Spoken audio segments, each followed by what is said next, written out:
So it appears that Tulsi Gabbard has been a topic of conversation, especially amongst progressives. I don't know if she's been making the news or not, but recently she had a tweet where she went after Islamism, which is a term that is used for extremist Islamic ideology, that she had sent out on 9/11. I personally didn't find it to be Islamophobic as people were saying, but the term Islamism can be confusing because I don't know how many people understand the difference between Islamism and Islam. You know what I mean? Because it's a more extremist ideology. But it appears that she has been making some, controversial and questionable moves for quite a while now. Some pretty big head scratchers were obviously her defense of both George W. Bush and Joe Biden. That was very bizarre. Whilst going after Hillary Clinton and Kamala Harris, it was very all over the place, doing things like going on Breitbart or Dave Rubin and saying stupid stuff, not supporting Medicare for all. Lots and lots of weird moves that she had been making, and she's been sounding more and more right-wing lately.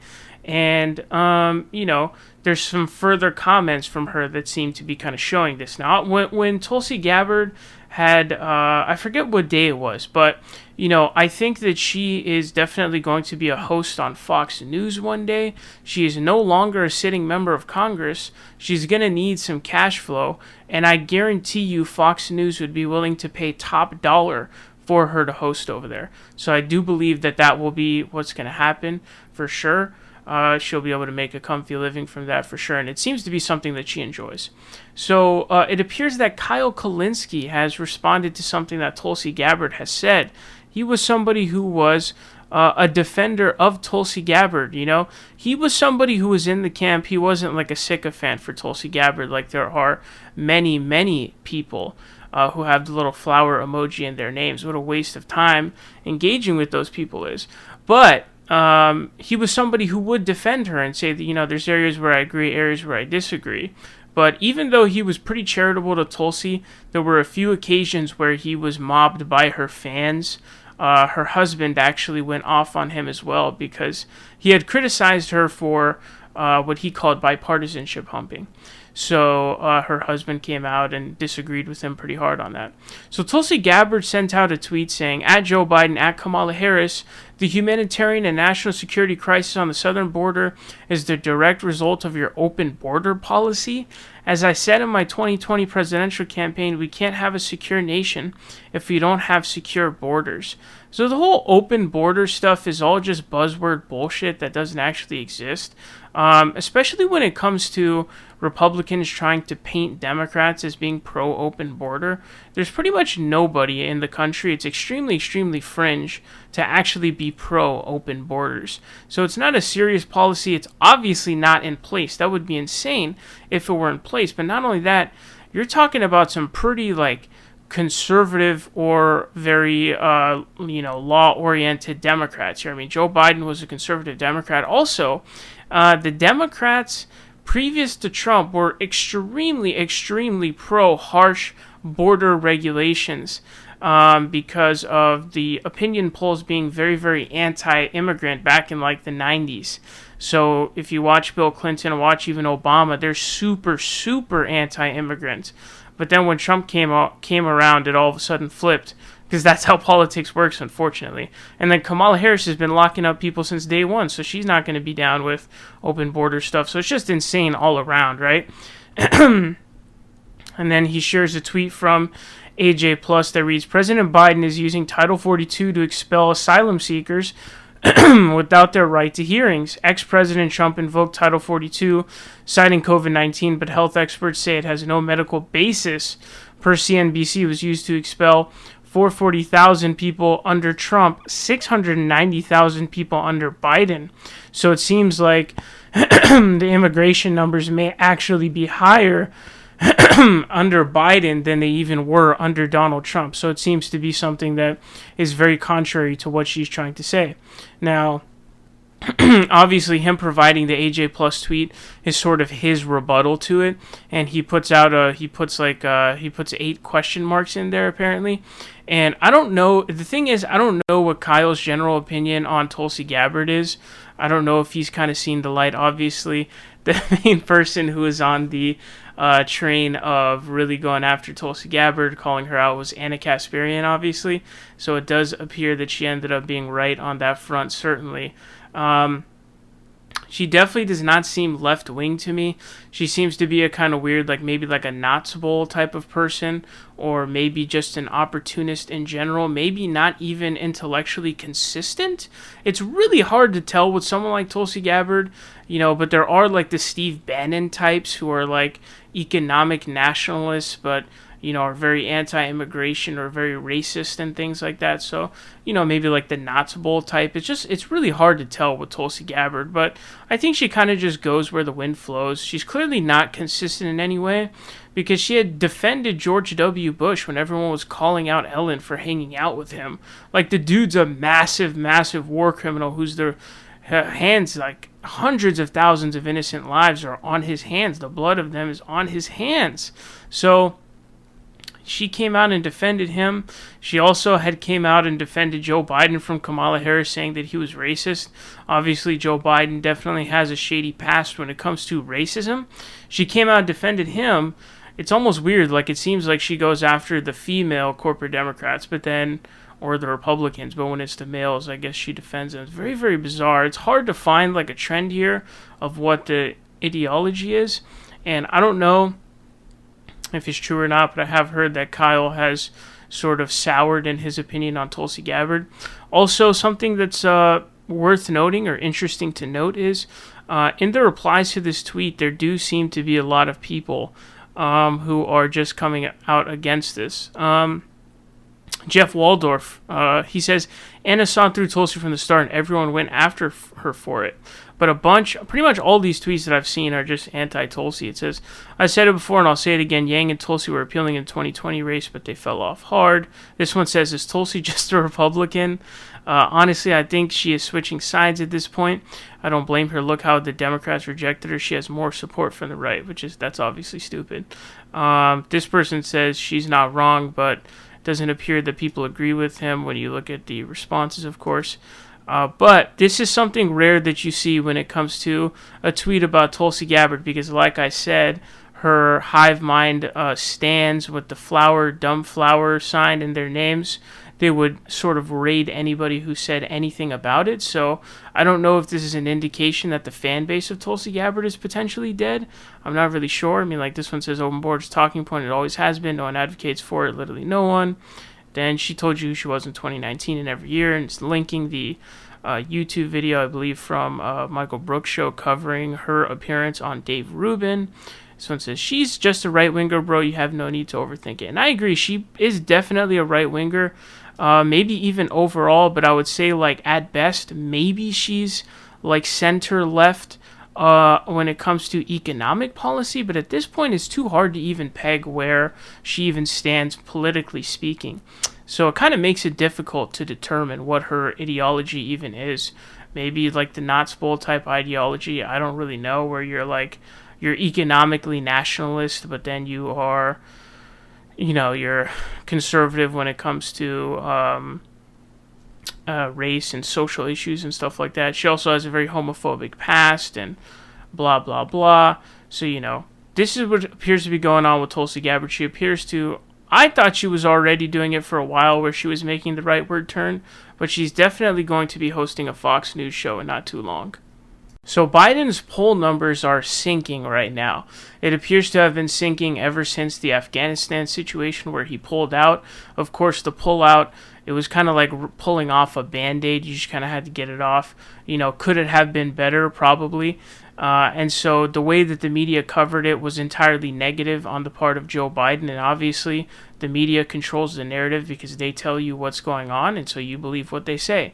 So the media came out essentially entirely against him, and that has ended up docking him some points. He was enjoying a solid 50-plus approval rating. He was in the honeymoon phase of his presidency. He's not Donald Trump, so people were happy. But now it appears that the honeymoon phase is dying down.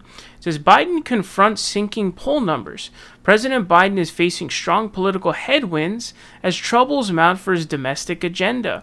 A slew of recent national polls have shown the president's once-strong approval numbers dipping across the board, and a poll released Tuesday showed Biden's approval in Iowa, a traditional swing state, had dropped 12 points since June to 31%. Poor polling comes as Biden's signature spending effort is on shaky ground in Congress, as thousands of migrants from Haiti and elsewhere gather at the southern border, and as the White House works to get the coronavirus pandemic back under control. The honeymoon is definitely over for Biden, said Dan Eberhart, a GOP fundraiser. He's betting voters will forget the problems by the time the midterms come around. He's going to find a lot of takers of that bet on the Republican side. Biden's problem is he can't keep his coalition together no matter what he does. The more he tries, the more he hands issues to Republicans. But that's obviously a Republican fundraiser, so you can't really take that super seriously. But it certainly is concerning what's going on. Because Biden had enjoyed a steady approval rating in the low 50% range for most of the first 7 months of his presidency. According to a 538 average of polls, the president was buoyed by a stable economic recovery, declining coronavirus infections and deaths, and early policy accomplishments like the passage of a $1.9 trillion stimulus package. Things have taken a turn for Biden in recent weeks. His approval ratings began to take a hit amid the messy withdrawal of U.S. forces from Afghanistan, the subsequent ISIS attack in Kabul that killed 13 American service members. Quinnipiac University poll released last week found 42% of participants approved of Biden's overall performance, with his approval on foreign policy dropping significantly. And it appears another Gallup poll, 43. Morning Consult had fell from 51 to 48. That's actually a high number for him.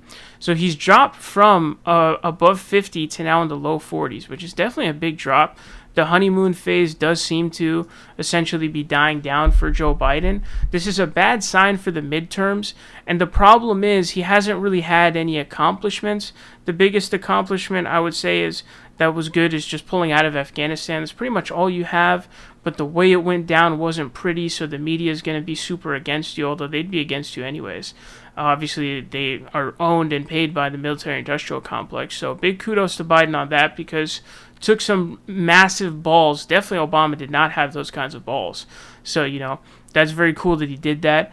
Does he even give a shit? I don't really know. I mean, he doesn't have, it's split in the Senate. I don't know what the Senate vacancy numbers are this time around, but usually the Democrats suck ass at winning Senate elections. So I just expect they're going to suck no matter what. Whatever the projections are, I look at it as just expect the Democrats to be underwhelming.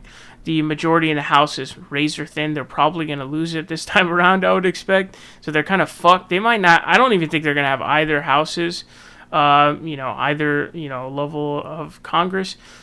But, it's too hard to predict everything right now, although I think that that's a possible outcome. The only possibility that I could see being in favor of Democrats is the suppressing of the vote by the Republicans, because I think that them just saying that every election is rigged is suppressing their outcome, their voter turnout. So that's the only thing I could really see. Otherwise, I feel like Joe Biden hasn't really done anything that he could go out and be like, look what I did for you guys. Vote for me and my party. He doesn't really have that. The bipartisan bill sucks ass, and I mean, that's complete trash. It's not even fully through.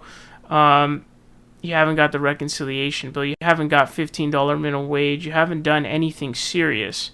All the things you've done are very minor that you would expect any president to do through executive action.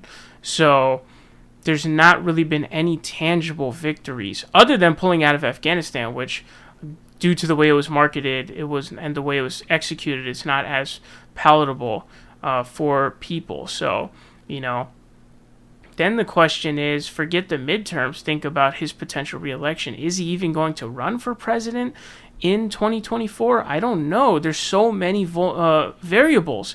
Is Trump going to run again? Trump came really close to beating Biden. Biden barely won. So that's dangerous.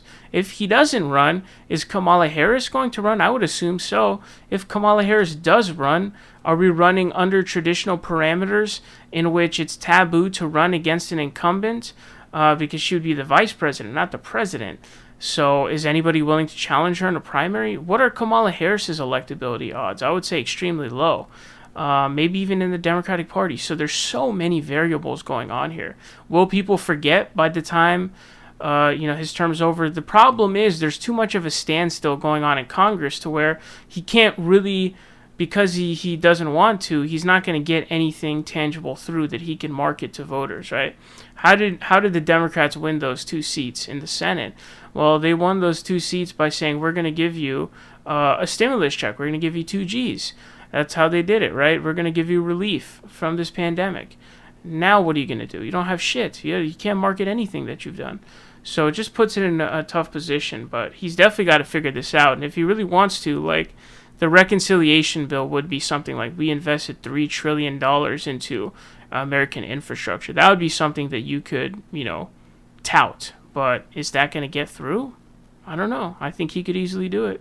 So it appears that Poland hates a lot of different groups of people, whether it be you believe in Islam or you are LGBT.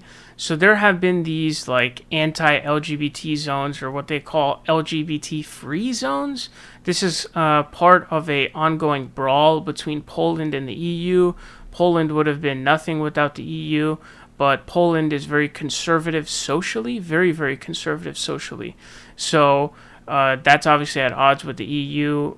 Poland gets lots and lots of money from the EU.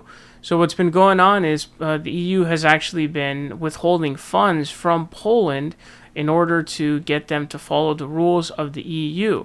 And so what's happening now is it appears that some of these areas in Poland, this headline, it reads, Poland blinks first in LGBTQ spat after EU halts financing.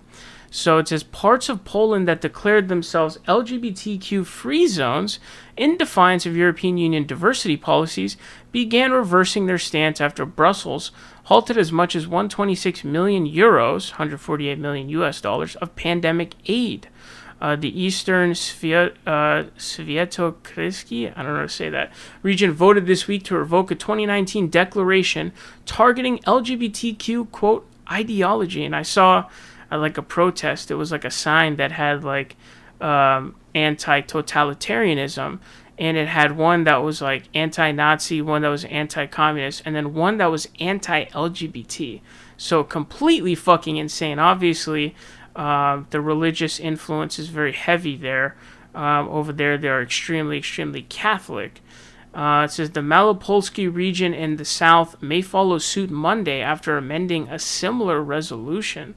It says 5 of Poland's 16 provinces defied the EU with either anti-LGBT declarations or resolutions singling out sexual minorities. The European Commission sent letters to the regions as governors this month, warning that the funding will be withheld unless the measures are withdrawn. So this is one example of them using this. Obviously, there's a whole nother battle going on in terms of Polish law primacy over EU law. It doesn't appear that they have any grounds for that. But they have a right-wing government that's actually spreading anti-EU propaganda in Poland, especially because Poles are extremely, extremely in favor of the EU. So there is a really big crisis going on right now. But Poland would be absolutely nothing without the EU. They really, really get a lot of money from the EU, and obviously there's tons of benefits that come from being part of the EU. I definitely think that the European Union is definitely a very good vehicle for things and economic improvement. Obviously, we saw how much they improved since communism being in their country. And yeah, it appears that the fines, the withholding of aid, seems to be working in this kind of fashion. Now, what is it going to take for Poles to be open towards, and accepting of, LGBT people? I don't really know. But this is definitely a good move, and I'm glad to see it.